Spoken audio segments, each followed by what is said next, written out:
Assalamualaikum dan salam sejahtera. Jumpa lagi. Welcome back to Easy Fast. Terima kasih kepada yang telah menekan subscribe dan tombol loceng. Yang belum jemput-jemput dah. Baik, pada video kali ini berita petikan berita yang banyak dikongsikan kepada admin dan minta diulaskan. Baik, seperti di tajuk dan paparan PM puji usaha KWSP tingkat kecukupan pendapatan persaraan. Itu tajuk berita tu. Okey, berita ni keluar daripada akhbar Sinar, Sinar Harian. Baik, dan ia sangat menarik untuk dikongsikan. Apakah butirannya? Jom kita mulakan. Kita baca sepintas lalu, straight to the point, apa yang disampaikan dalam akhbar ni sebelum kita ulas sedikit pro dan kontranya. Baik, Kuala Lumpur. Perdana Menteri Datuk Seri Anwar Ibrahim hari ini memuji usaha berterusan Kumpulan Wang Simpanan Pekerja KWSP dalam mencari pendekatan baharu bagi meningkatkan kecukupan pendapatan persaraan rakyat Malaysia.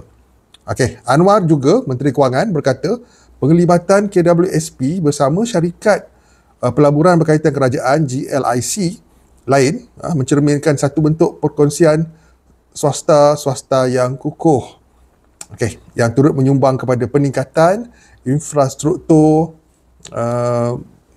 penjagaan kesihatan, keboleh capaian dan kualiti perkhidmatan serta mewujudkan sistem sokongan menyeluruh untuk rakyat.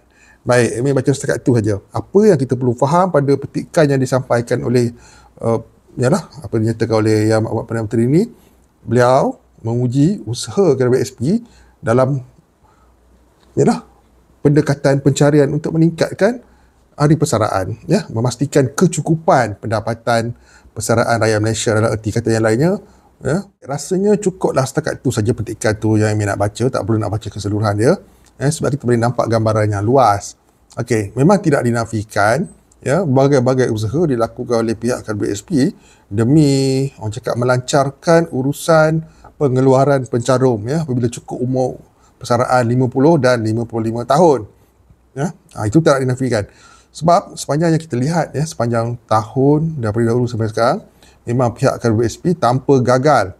Bila seseorang individu tu cukup usia persaraan, sama ada dibolehkan pengeluaran 50 tahun ataupun 55 tahun, tak pernah gagal dalam membayar semula wang persaraan. Jadi memang sewajarnya pihak KWSP sentiasa berusaha, sebab pihak KWSP sendiri pun menggunakan wang pencarum untuk pelaburan, pembelian aset, bond dan sebagainya demi menjaga dan menjana pendapatan KWSP itu sendiri.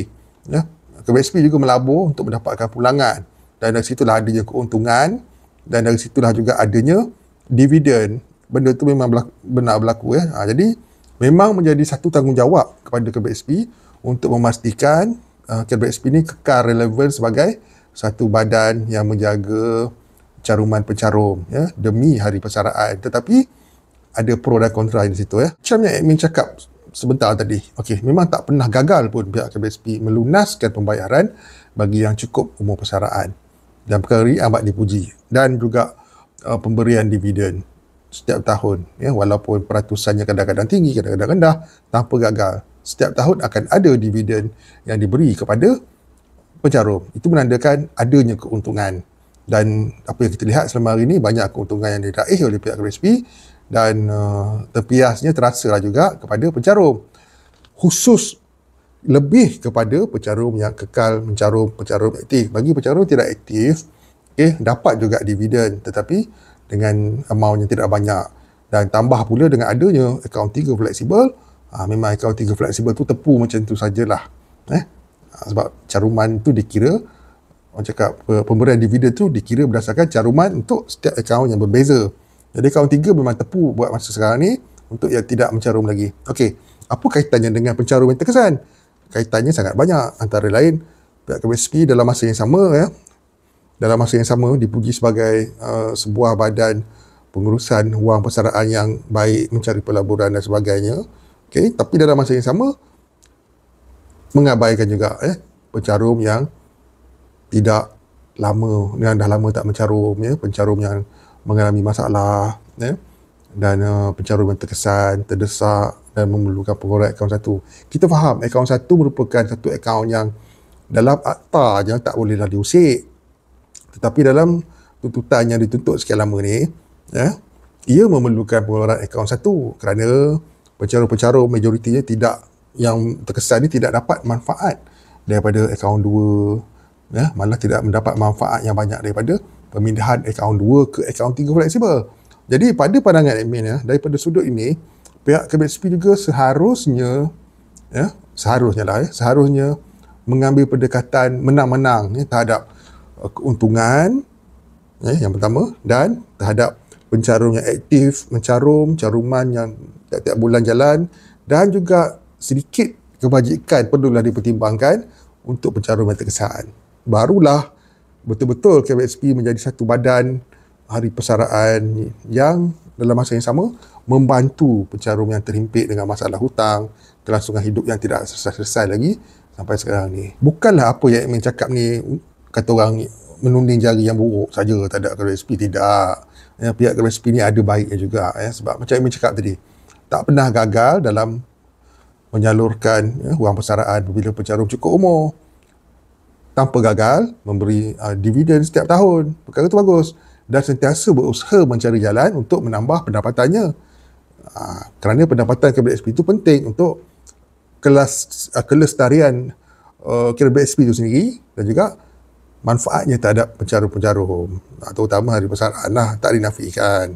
Tetapi itulah adanya, segelintir pencarum yang memerlukan pengeluaran juga sewajarnya diberi perhatian lah, ya, dilihat, didengari dan diambilkan tindakan untuk membantu mereka, ya, seperti tuntutan KBSP bersasar yang dah berlanjutan selama 3 tahun tanpa orang cakap sebarang kata putus yang boleh memberi nafas lega kepada pencarum-pencarum yang terkesan ni, ya. Jadi bagi admin, apa yang dipuji oleh Perdana Menteri itu wajar juga dipuji, tapi dalam masa yang sama,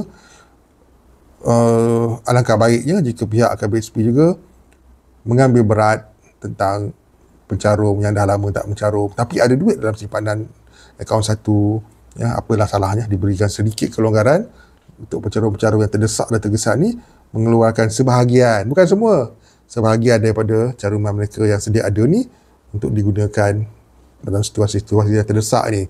Nama pun pengeluaran KWSP bersasar yang dituntut, bukanlah bertujuan untuk dibuka kepada semua pencarum di seluruh Malaysia, sama ada aktif ataupun tidak, tapi tertumpu kepada pencarum yang terdesak, yang terkesan, ya. Dan kita pun dah sedia maklum, maksudnya pihak KBSP pun dah tahu perkara ni, dah sedia maklum lama dah tentang memorandum yang dihantar, apa keperluan pengeluaran yang dituntut ni. Jadi alangkah baiknya, akan jadi lebih mantap KBSP ni dengan keprihatinan terhadap pencarum-pencarum yang terkesan, yang terdesak ni. Okey, admin pun puji apa yang KBSP lakukan, demi orang cakap hari persaraan pencarum, tetapi apalah salahnya dilihat seketika terhadap golongan-golongan yang terkesan yang memerlukan sangat pengeluaran ni, barulah tip-top jadinya, ya. Baik, semoga jelas. Ini saja yang admin boleh orang cakap ulas berkenaan dengan kenyataan ni. Tak dinafikan ada baiknya dan akan jadi lebih baik kalau diberi perhatian juga terhadap pencarum-pencarum yang terkesan dan terdesak ini. Itu saja. Baik, terima kasih yang berkongsi info ni, ya, keratan berita ni, dan ini saja yang boleh cakap buat masa ni sekarang ni. Sebab keputusan semua terletak di tangan Yang Amat Berhormat Perdana Menteri, bukan KBSP. KBSP hanyalah badan yang menjaga wang persaraan kita. Kita nak menuntut kelulusan hanya pada satu orang saja, Perdana Menteri Yang Amat Berhormat Datuk Seri Anwar Ibrahim sahaja. Beliau memuji KBSP, dan apa salahnya jika Yang Amat Berhormat Perdana Menteri juga melihat keperluan pencarum, ya, selari dengan perkara yang dituntut selama hari ini. Memorandum yang telah pun selama hari ini banyak sampai ke pejabat Perdana Menteri, dan ramai bawahan di PMO dan KBSP dah sedia maklum tentang keperluan pencarum ini. Baik, semoga jelas. Terima kasih. Jumpa lagi. Assalamualaikum. Bye-bye.